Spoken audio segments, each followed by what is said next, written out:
ఎస్ఐఆర్పై Congress BRS అపోహలు సృష్టిస్తున్నాయని BJP MP Raghunandan Rao ఆరోపించారు. ఒకరికి ఒకే ఓటు ఉండాలనే ఉద్దేశంతోనే ఎస్ఐఆర్ ప్రధాన ఉద్దేశమని చెప్పారు.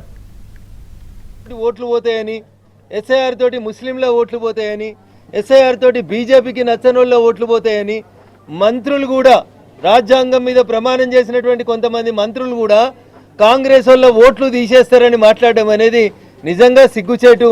వాళ్ళకు భారత రాజ్యాంగం పట్ల విశ్వాసం లేని మాటలు తప్ప ఇంకొకటి కాదు. ఓటర్లని ఒక రకమైనటువంటి భయానికి, ఆందోళనకు గురి చేసేటువంటి కార్యక్రమాన్ని చేపడతా ఉన్నారు. వారందరికీ కూడా ఈరోజు పత్రికాముఖంగా చేస్తున్నటువంటి అప్పీల్ ఏంటంటే, ఒకవేళ మీకు ఇష్టం లేకపోతే, ఈ కార్యక్రమం సరి అయింది కాకపోతే, మరి మీరు ఏజెంట్లను ఎందుకు నియామకం చేసుకున్నారు?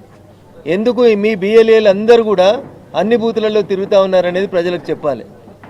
చాలా స్పష్టంగా కిరాయికి ఉన్నటువంటి వ్యక్తుల ఓట్ల దగ్గర నుంచి మొదలుకొంటే, పల్లెటూరు నుంచి పట్టణంకి వచ్చినటువంటి వ్యక్తులకు సంబంధించి బిఎల్ఓలు, బిఎల్ఏలు చాలా స్పష్టంగా మీ ఓట్లు రక్షించబడతాయి అని తెలియజేస్తున్నప్పటికీ కూడా వాళ్ళ లోపల భయాందోళనలు తీసుకొచ్చేందుకు కొన్ని చోట్లయితే మీరు పలానా ఊరికేళ్ళు వచ్చిండ్రు, మీరు సిద్దిపేటలో ఓటకు ఉంచుకుంటే మీకు ఊరిలో ఉన్న ఆస్తి పోతుందని, మీ పొలం పోతుందని, ఇట్లా రకరకాలైనటువంటి భయాందోళనకు గురి చేసే కార్యక్రమాన్ని కొన్ని ప్రతిపక్ష పార్టీల నాయకులు చేస్తూ ఉన్నారు. ఇది దురదృష్టకరం.